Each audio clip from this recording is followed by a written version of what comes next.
नमस्कार। चलिए आज एटम्स की दुनिया में चलते हैं और एक बहुत ही दिलचस्प कहानी सुनते हैं। ये कहानी है दो ऐसे परिवारों की जिनका स्वभाव, जिनकी फितरत एक दूसरे से बिल्कुल अलग है, पर जब वो मिलते हैं ना, तो प्रकृति का एक सबसे मजबूत बंधन बनता है। तो सवाल यही है कि जब एक दानी राजा और एक लेने वाली रानी मिलते हैं तो आखिर होता क्या है। चलिए इसी सवाल के साथ इस कहानी में उतरते हैं। ये कोई सूखी साइंस की क्लास नहीं, बल्कि एक शाही मिलन की दास्तां है। हमारी कहानी के दो मेन कैरेक्टर्स हैं। एक है मेटल यानी धातु परिवार और दूसरा है नॉन मेटल यानी अधातु परिवार। और जैसा मैंने कहा, दोनों के स्वभाव में जमीन आसमान का फर्क है। तो इन दोनों परिवारों में ना जो सबसे मजेदार बात है वो है इनका एकदम बेसिक नेचर। एक तरफ है धातु परिवार के राजा जो हमेशा देने में, दान करने में यकीन रखते हैं, और दूसरी तरफ अधातु परिवार की रानियां जो हमेशा कुछ लेने के लिए, कुछ ग्रहण करने के लिए तैयार रहती हैं। बस यही एक छोटा सा फर्क उनकी पूरी कहानी तय कर देता है। तो चलिए पहले कहानी के हीरो से मिलते हैं, दानवीर धातु राजा, और समझते हैं कि वो आखिर चाहते क्या हैं और उनकी परेशानी क्या है।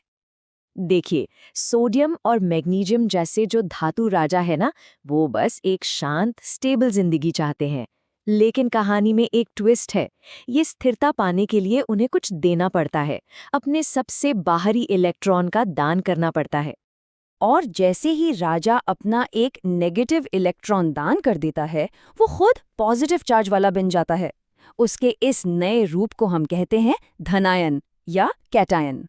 सोचिए, एक ऐसा राजा जो कुछ देकर संतुष्ट हो गया हो। चलिए अब मिलते हैं कहानी की दूसरी अहम किरदार से, ग्रहणशील अधातु रानी से, और देखते हैं कि स्थिरता पाने का उनका रास्ता क्या है। क्लोरीन और ऑक्सीजन जैसी अधातु रानियां वो भी स्टेबिलिटी ही चाहती हैं, लेकिन उनका तरीका एकदम उल्टा है। उन्हें कुछ देना नहीं है, बल्कि अपने बाहरी शेल को पूरा करने के लिए एक इलेक्ट्रॉन लेना है। और जब रानी एक नेगेटिव इलेक्ट्रॉन को अपना लेती है, तो वो खुद नेगेटिव चार्ज वाली हो जाती है। अब वो कहलाती है ऋणायन या एनायन, एक ऐसी रानी जिसने कुछ पाकर खुद को पूरा कर लिया। तो अब बात करते हैं उस ड्रामेटिक मोमेंट की जब ये दोनों एक दूसरे से बिल्कुल उलट किरदार आखिरकार मिलते हैं। असली कहानी तो यहीं से शुरू होती है।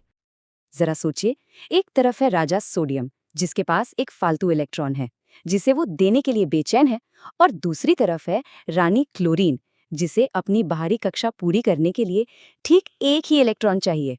किस्मत का खेल देखिए।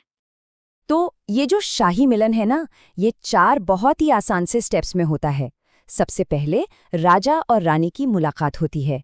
फिर जैसा कि राजा का स्वभाव है, वो खुशी खुशी अपना एक इलेक्ट्रॉन रानी को दे देते हैं। बस इसी लेन देन से राजा बन जाते हैं पॉजिटिव यानी Na+, और रानी बन जाती है नेगेटिव यानी Cl-। और अब आता है कहानी का सबसे जरूरी मोड़। जैसे ही वो पॉजिटिव और नेगेटिव आयन बनते हैं, कुदरत का एक बहुत ही बेसिक नियम काम करने लगता है। Opposites attract. विपरीत चार्ज एक दूसरे को एक जबरदस्त ताकत से खींचते हैं। इस जबरदस्त खिंचाव को साइंस की भाषा में कहते हैं इलेक्ट्रोस्टैटिक फोर्स या स्थिर वैद्युत बल। समझिए कि यही वो फेविकॉल है जो इन दोनों को इतनी मजबूती से जोड़ देता है कि वो हमेशा हमेशा के लिए एक हो जाते हैं। और इस शाही मिलन का नतीजा क्या होता है? ये दोनों मिलकर एक नया, बेहद स्टेबल कंपाउंड बनाते हैं, सोडियम क्लोराइड। अरे हाँ, ये वही साधारण नमक है जो हम रोज खाने में इस्तेमाल करते हैं। है ना कमाल की बात? तो अब जब राजा और रानी ने मिलकर अपना ये नया साम्राज्य बना लिया है, तो जरा देखते हैं कि इस शक्तिशाली बंधन की वजह से इनके इस साम्राज्य की खासियतें क्या-क्या हैं। इस मजबूत रिश्ते की वजह से ना आयोनिक कंपाउंड्स बहुत हार्ड और ठोस होते हैं। इनको पिघलाना भी बच्चों का खेल नहीं, क्योंकि इनके बंधन को तोड़ने के लिए बहुत बहुत ज्यादा एनर्जी लगती है। पर एक मजेदार बात यह है कि जब ये पानी में घुल जाते हैं तो इनके आयन्स आजाद होकर घूमने लगते हैं और बिजली के अच्छे कंडक्टर बन जाते हैं। तो इस पूरी कहानी का सार बस इतना सा है, एक का देना और दूसरे का लेना। ये जो लेन देन का एक साधारण सा काम है, ये प्रकृति में कुछ सबसे मजबूत और स्थिर चीजों को जन्म देता है। यह हमें सोचने पर मजबूर करता है ना, कि सिर्फ केमिस्ट्री में ही नहीं, हमारे आसपास की दुनिया में देने और लेने का ये खूबसूरत संतुलन, ये शक्तिशाली कहानी और कहाँ-कहाँ देखने को मिलती है, इस पर सोचिएगा ज़रूर।